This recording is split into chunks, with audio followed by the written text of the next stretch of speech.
नमस्कार. 9:30च्या बातमीपत्रात मी पर्णिका हेदवकर आपलं स्वागत करते. सुरुवातीला एक नजर ठळक बातम्यांवर. नाशिक कुंभमेळ्यात आज तिसरं शाही स्नान संपन्न. त्यासाठी गंगापूर धरणातून सोडलं 80 दशलक्ष घनफूट पाणी. राज्याचा मुख्यमंत्री असताना सनातन सारख्या संघटनांवर बंदी घालण्याची मागणी केंद्राकडे केली होती. पृथ्वीराज चव्हाण यांचा दावा. बहुचर्चित शीना बोरा हत्याकांडाचा तपास सीबीआयकडे सोपवण्याचा राज्य सरकारचा निर्णय.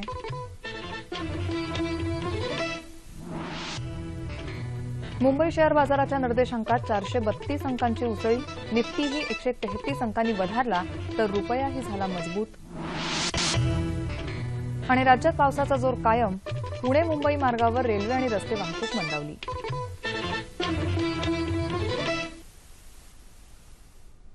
नमस्कार आणि आता पाहूयात सविस्तर वृत्त. नाशिक इथं सुरू असलेल्या कुंभमेळ्यातल्या शाही स्नानाची तिसरी पर्वणी आज संपन्न झाली. निर्मोही, दिगंबर आणि निर्वाणी या वैष्णव आखाड्यांच्या साधू आणि महंतांनी रामकुंडावर शाही स्नान केलं. यावेळी आखाड्यांमध्ये निर्माण झालेला वाद पालकमंत्री गिरीश महाजन यांच्या मध्यस्थीनंतर सुटला. पहिल्या पर्वणीपेक्षा आज गर्दी कमी असल्यामुळे साधूंचं स्नान होण्याआधीच भाविकांना रामकुंडावर स्नानाची परवानगी मिळाली. आजच्या स्नानासाठी गंगापूर धरणातून 80 दशलक्ष घनफूट पाणी सोडण्यात आलं होतं. दरम्यान नाशिक परिसरात मुसळधार पाऊस पडत असल्यामुळे गोदावरी नदीच्या पाण्याची पातळी वाढतीये. प्रशासनानं आज दुपारी पुराचा इशारा दिला असून नागरिकांनी नदीपात्रापासून लांब राहण्याचं आवाहन केलं आहे.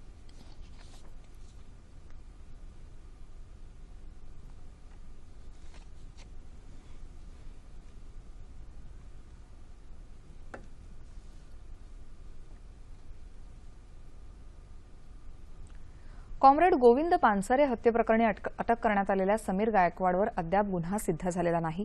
मात्र समीर सनातन संस्थेचा कार्यकर्ता आहे म्हणून संस्थेची बदनामी करण्यासाठी आणि वैयक्तिक प्रसिद्धी मिळवण्यासाठी काही संस्था आणि राजकीय नेते सनातनवर बंदी घालण्याची मागणी करत आहेत, असा आरोप सनातनचे प्रवक्ते अभय वर्तक यांनी केला. आज मुंबईत घेतलेल्या पत्रकार परिषदेत ते बोलत होते. समीर निर्दोष असल्याचं काही दिवसातच सिद्ध होईल असा विश्वास त्यांनी व्यक्त केला. हिंदुत्ववादी संघटना बंद करण्याचा काही पुरोगामी संस्थांचा डाव असल्याचा आरोपही वर्तक यांनी केला. दाभोळकर आणि पानसरे हत्या प्रकरणात आम्ही पुरावे दिले होते, मात्र पोलिसांनी त्याकडे दुर्लक्ष केलं असं हिंदू विधिज्ञ परिषदेचे राष्ट्रीय सचिव अॅडव्होकेट संजीव पुनाळेकर यांनी सांगितलं. कॉम्रेड गोविंद पानसरे यांच्या हत्येप्रकरणी अटकेत असलेल्या समीर गायकवाडला तसंच सनातन संस्थेला देशद्रोही जाहीर करावं आणि सनातन संस्थेवर बंदी घालावी अशी मागणी कॉम्रेड गोविंद पानसरे संघर्ष समितीनं केली आहे. समितीनं या मागणीचं निवेदन कोल्हापूरचे जिल्हाधिकारी अमित सैन यांना आज दिलं. सनातन प्रभात वृत्तपत्रातून प्रसिद्ध झालेले काही लेख पुरावे म्हणून जिल्हाधिकाऱ्यांना सुपूर्द करण्यात आले. पानसरे हत्या प्रकरणातल्या मुख्य सूत्रधाराला अटक करावी, तपास कामात राजकीय हस्तक्षेप नसावा आणि डॉक्टर नरेंद्र दाभोलकर आणि साहित्यिक एस कलबुर्गी यांच्या हत्येचा तपास उच्च न्यायालयाच्या देखरेखीखाली व्हावा अशा मागण्याही यावेळी करण्यात आल्या. पानसरे यांच्या हल्लेखोराचं वकीलपत्र घ्यायचं नाही असा निर्णय कोल्हापूर बार असोसिएशननं घेतला आहे. राज्यात आघाडी सरकारचा मुख्यमंत्री या नात्यानं सनातनसारख्या संघटनांवर बंदी घालावी अशी मागणी आपण केंद्र सरकारकडे केली होती, असा दावा माजी मुख्यमंत्री पृथ्वीराज चव्हाण यांनी केला आहे. हा प्रस्ताव आपण पुराव्यानिशी केंद्राकडे पाठवला होता, मात्र तो केंद्रानं फेटाळला असल्याचं चव्हाण म्हणाले. ते आज कराड इथं बोलत होते. आता राज्य सरकारनं पुन्हा हा प्रस्ताव पाठवून अशा संघटनांवर बंदी आणावी अशी मागणी चव्हाण यांनी केली आहे.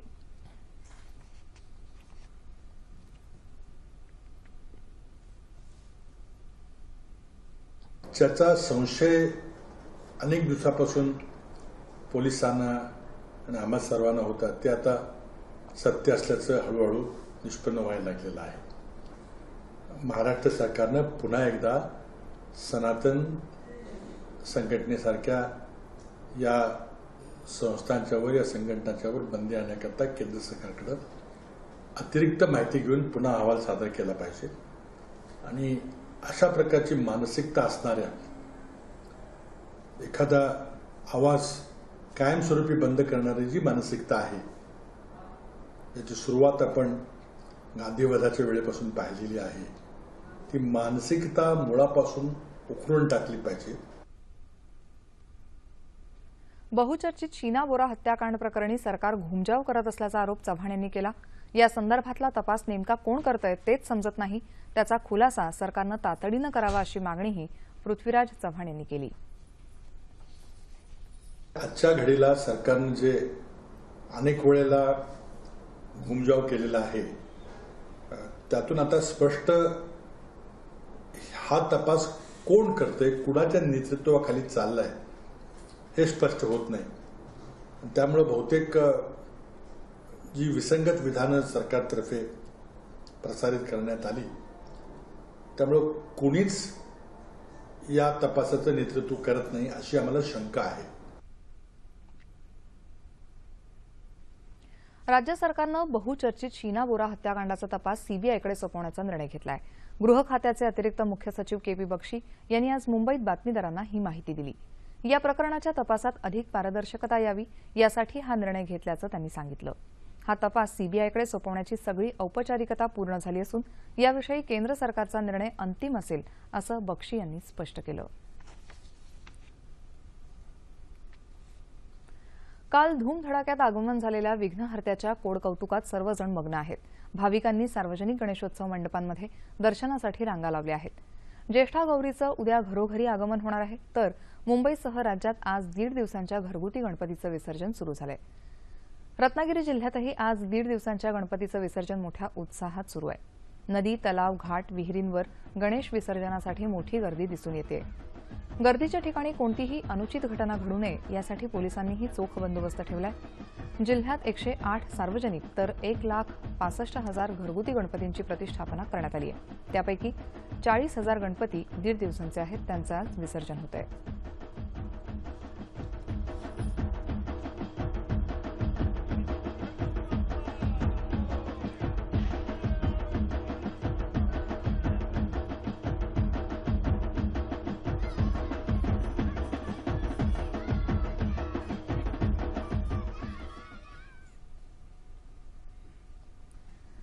राज्यात उद्योग सुरू करू इच्छिणाऱ्यांना ईज ऑफ डुईंग बिझनेस अंतर्गत 7 दिवसांच्या आत संबंधित परवानग्या ऑनलाईन देण्याचे निर्देश मुख्यमंत्री देवेंद्र फडणवीस यांनी दिले आहेत.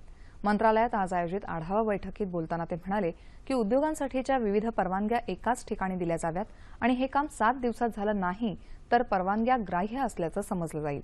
कारखाने आणि संस्थांचे परवाने देण्यासाठीची ऑनलाईन कार्यप्रणाली संबंधित विभागानं 2 ऑक्टोबरपर्यंत पूर्ण करावी असंही ते म्हणाले.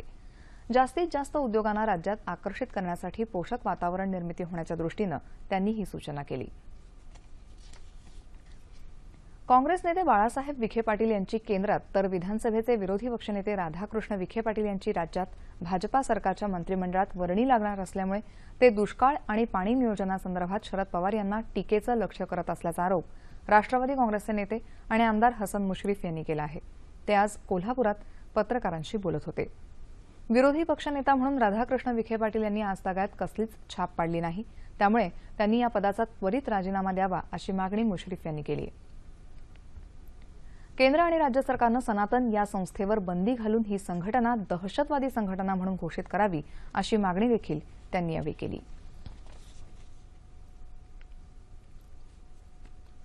अपुऱ्या पावसामुळे राज्याच्या अनेक जिल्ह्यात दुष्काळ सदृश परिस्थिती असून शेती व्यवसाय अडचणीत आलाय.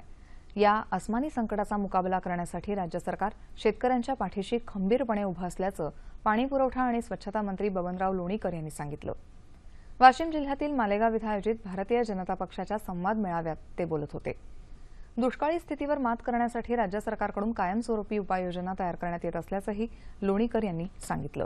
या मेळाव्याला वाशिम जिल्ह्याचे पालकमंत्री डॉ. रणजित पाटील, खासदार संजय धोत्रे, राजेंद्र पारणी उपस्थित होते.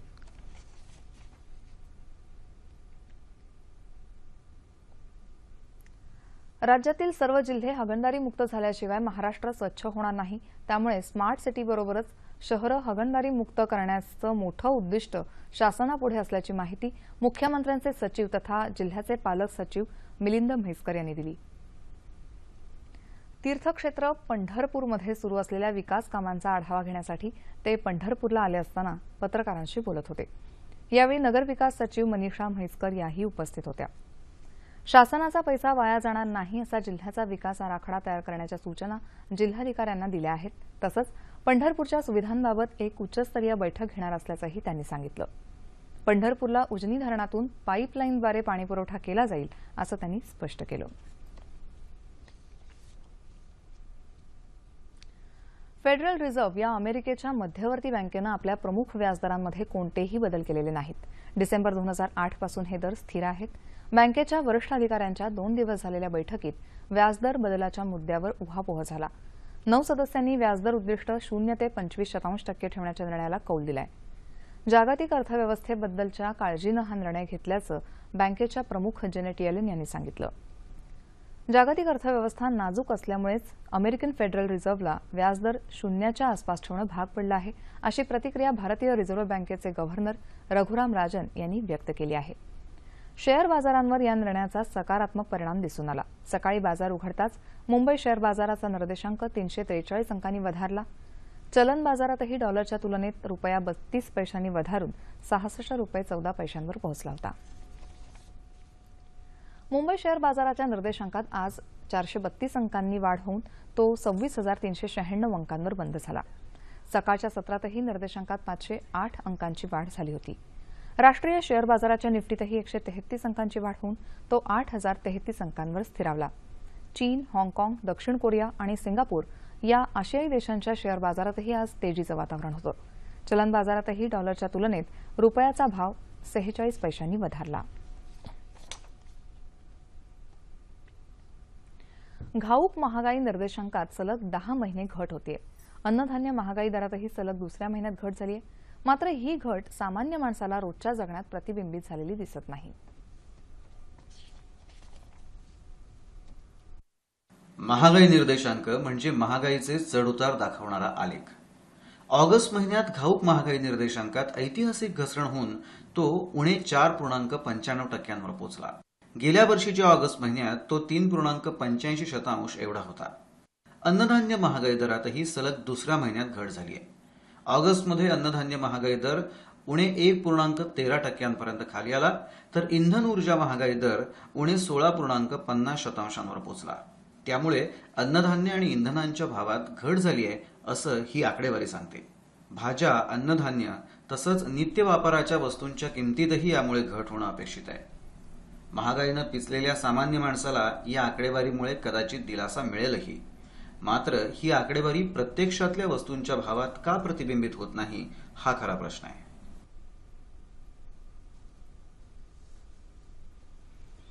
घाऊक महागाई निर्देशांकातही घट आणि तिचे संभाव्य परिणाम याविषयी चर्चा करण्यासाठी महाराष्ट्र चेंबर ऑफ कॉमर्सचे सचिव सागर नागरे आज आपल्या स्टुडिओत आले आहेत. नमस्कार सर. 9:30च्या बातम्यांमध्ये आपलं स्वागत. घाऊक महागाई निर्देशांक मध्ये गेल्या 11 महिन्यात जवळपास घट होतीये सतत.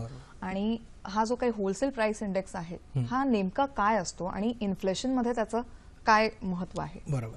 होलसेल प्राइस इंडेक्स म्हणजे हा नेमका आपल्याला महागाईचा दर किती आहे किंवा तो किती कमी झालाय याच्यावरती आपल्याला हा होलसेल प्राइस इंडेक्स दाखवतो. आता आपण पाहाल तर तिथे आपल्याकडे 3 इंडेक्स आहेत. होलसेल प्राइस इंडेक्स आहे, कन्झ्युमर प्राइस इंडेक्स आहे आणि प्रोडक्शन प्राइस इंडेक्स आहे. होलसेल प्राइस इंडेक्समध्ये काय होतं, एक बास्केट असतं किंवा संच आपण म्हणतो, त्याच्यामध्ये 476 आयटम्स आहेत त्याच्यामध्ये आणि त्याच्यावरती हा दर ठरवला जातो. आता त्याच्यामध्ये तुमच्या घरातल्या मसाल्यापासून ते LPG मध्ये सिलेंडर जे आहे किंवा इतर काही गोष्टी असतात या सगळ्यांचा संच तयार केलेला आहे. तर त्याच्या काही गोष्टी वाढल्या तर महागाई वाढते किंवा त्या काही कमी झाल्या तर महागाई कमी होते असं दर्शवलं जातं. आता या होलसेल प्राइस इंडेक्सचा परिणाम बँका, गव्हर्नमेंट आपलं असो किंवा व्यापार क्षेत्र असेल ह्याच्यावरती हा अतिशय महत्वाचा मानला जातो. कारण तुमची महागाई कमी होते की जास्त वाढते हे हा होलसेल प्राइस इंडेक्स तुम्हाला दाखवतो. आता सुरुवातीला ज्या वेळेस 92-93 साली बेस इयर म्हणून पकडलं गेलं होतं त्यावेळेस हा इंडेक्स दर वीकली म्हणजे आठवड्याला निघत होता.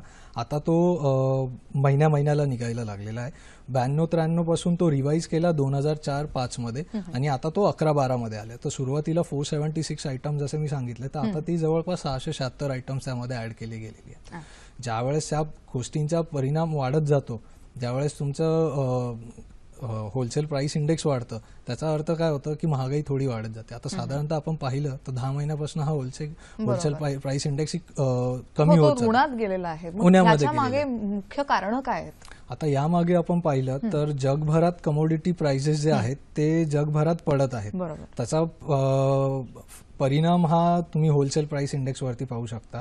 आणि त्यामध्ये एक फॅक्टर असं आहे की क्रूड ऑइल जे आहे त्यामध्ये आपण कच्चं ऑइल किंवा आपण जर पाहाल तर 80 ते 85% आपण हे क्रूड ऑइल आणि पेट्रोल डिझेल काही आहे ते आयात करतो आपण. तर ज्या वेळेस ह्या काही गोष्टींमध्ये जगभरामध्ये गेल्या काही महिन्यापासून ह्या गोष्टींमध्ये ऑइलमध्ये तुम्ही पाहाल तर प्रति बॅरल त्याचे डॉलर्सने प्राइस कमी होत चाललेली आहे. ज्यावेळेस ह्या प्राइसेस कमी होतात त्यावेळेस आपल्याला त्याचा फायदा होतो कारण आपण इम्पोर्टर आहोत, आयात करतो आपण. ज्यावेळेस त्यांच्या प्राइसेस कमी होतात त्यावेळेस आपल्याला साहजिकच त्याचा आपल्याला फायदा होतो. त्यामुळे या काही गोष्टी होत आहेत. बरं, मग हा जो या होलसेल प्राइस इंडेक्सचा स्थूल राष्ट्रीय उत्पादनाशी काय संबंध आहे किंवा त्याच्यावर काय परिणाम संभवतो? बरं, ह्याच्यामध्ये आपण जे बघतो जीडीपी ग्रॉस डोमेस्टिक प्रोडक्शन हे पहिलं तर कसं कॅल्क्युलेट केलं जातं सेल्स मायनस परचेस. जे काही तुमचं होतं व्हॅल्यू ॲडिशन ते तुमचं जीडीपी ठरवतं. आता ह्या जीडीपी वरती कसं होतं 3 गोष्टी रिलेव्हंट करतात. एक तुमचं इन्फ्लेशन असतं, एक तुमची करन्सी स्ट्रॉंग आहे की वीक आहे ते ठरवलं जातं, त्याच्यावरनं ते ठरतं. आणि तुमची पर्चेसिंग पॉवर किती आहे, कंझ्युमरची पर्चेसिंग पॉवर काय आहे त्याच्यावरती हा जीडीपी ठरवला जातो. ज्यावेळेस तुमचं कंझ्युमरचं पर्चेसिंग पॉवर ही वीक असेल तर त्याच्यामध्ये मी तुम्हाला उदाहरण द्यायचं गेलं तर इकॉनॉमिक्स जे आहेत द बिग मॅग इंडेक्स म्हणून आहे त्याच्यामध्ये एक बर्गरचं एक उदाहरण दिले गेलेलं आहे. ज्यावेळेस एका बर्गरची पर डॉलरमध्ये प्राइस पाहायला गेलं तर त्यांनी 24 रुपये सांगितले आणि ती आपल्या इथे $1 जर तुम्ही पाहात तर आज 66 किंवा 67 रुपीज पर्यंत आहे. जर आता ते निर्देशांक असं दाखवतात की $1 24 रुपयाला तुम्हाला मिळायला पाहिजे, ते 66-67 मध्ये होतं.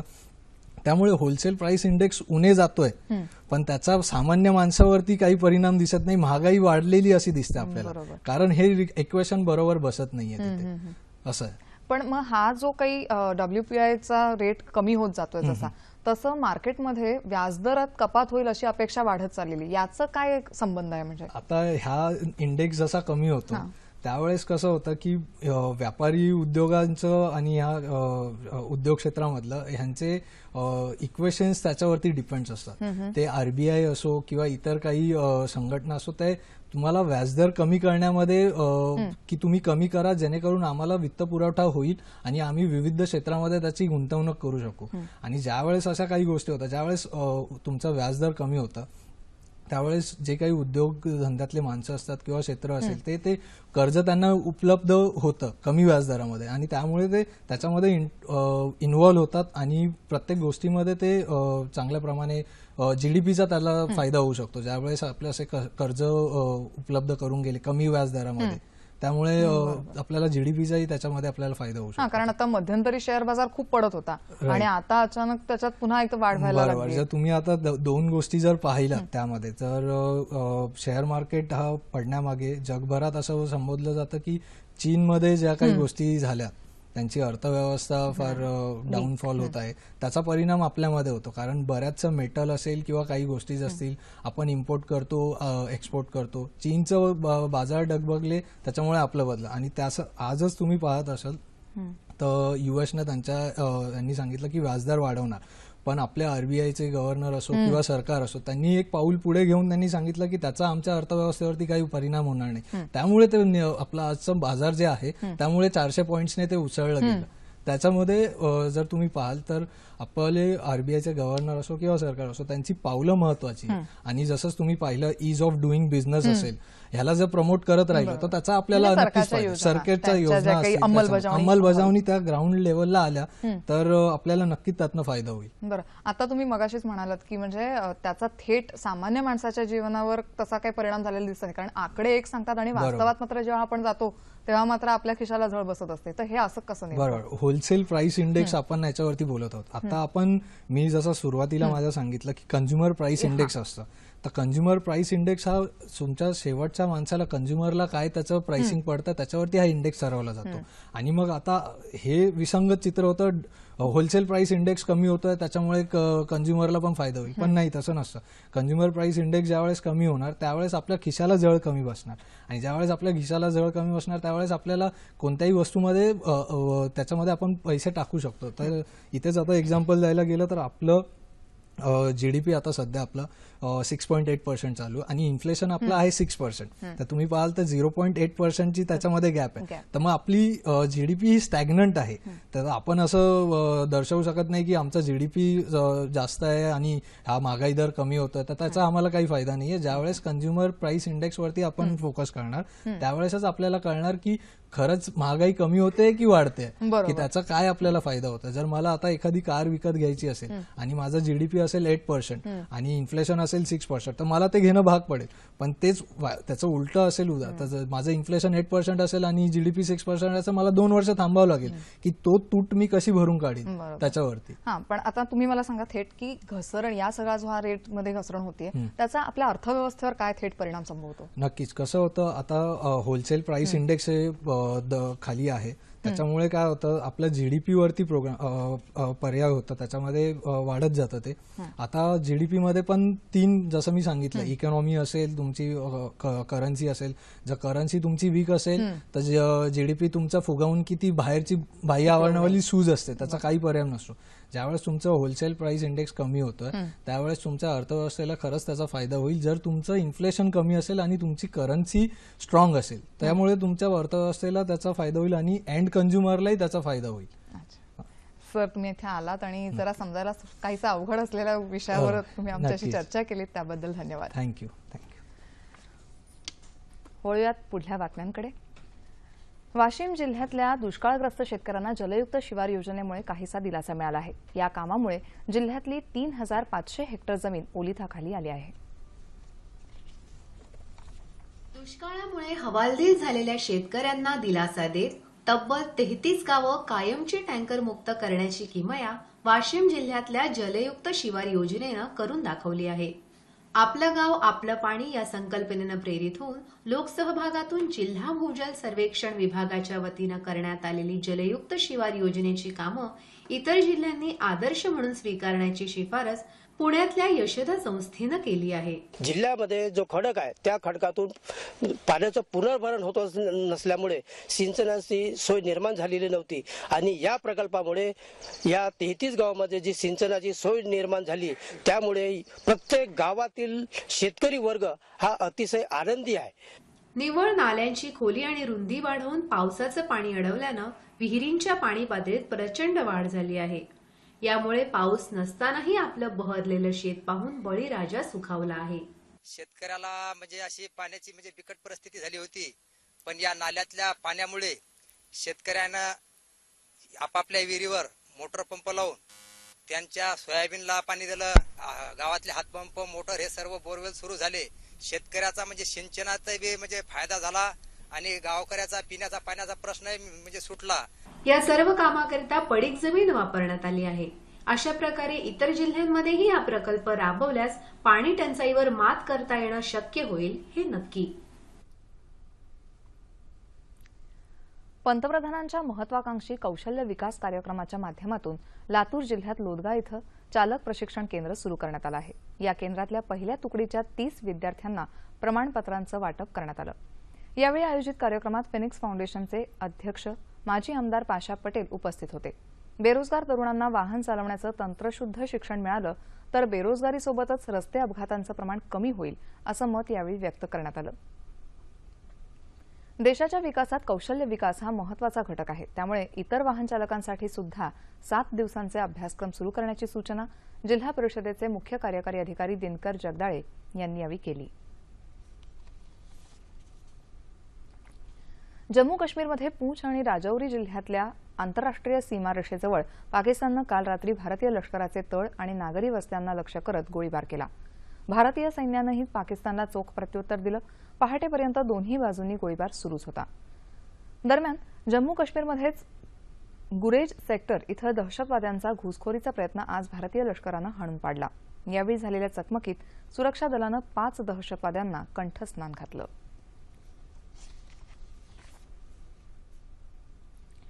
राज्यभरात सध्या अनेक ठिकाणी मेघगर्जनेसह जोरदार पाऊस पडतोय. त्यामुळे टंचाईग्रस्त मराठवाड्यातील नागरिकांना मोठा दिलासा मिळाला आहे.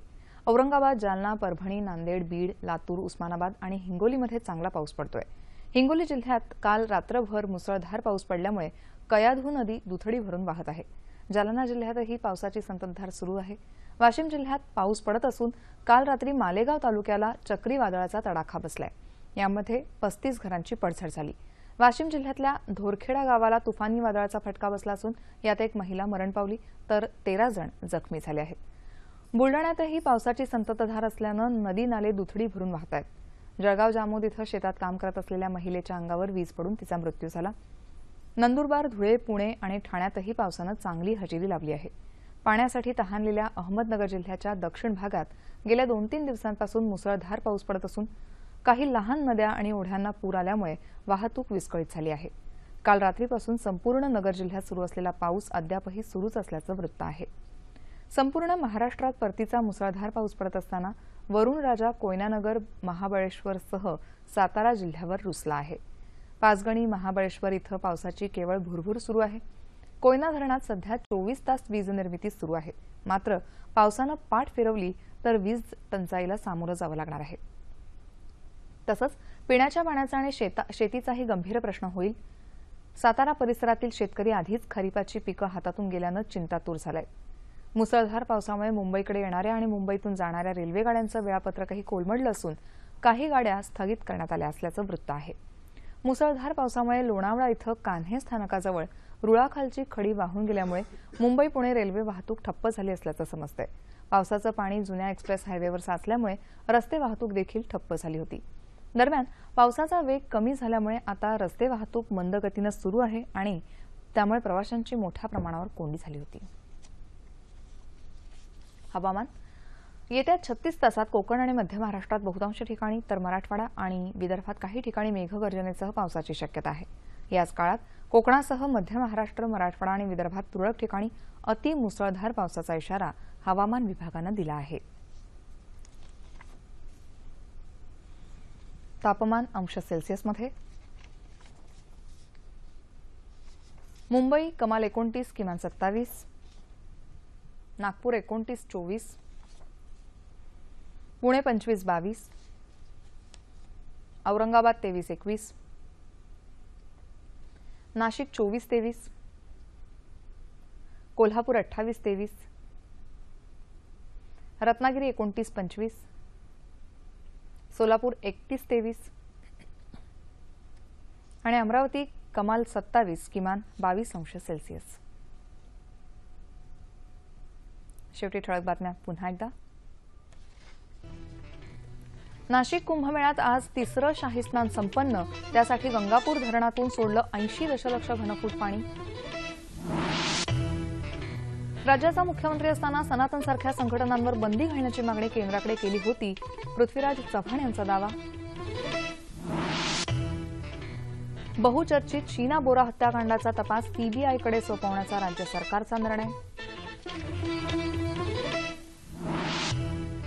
मुंबई शेअर बाजाराच्या निर्देशांकात 432 अंकांची उसळी. निफ्टीही 133 अंकांनी वधारला तर रुपयाही झाला मजबूत. आणि राज्यात पावसाचा जोर कायम. पुणे मुंबई मार्गावर रेल्वे आणि रस्ते वाहतूक मंदावली.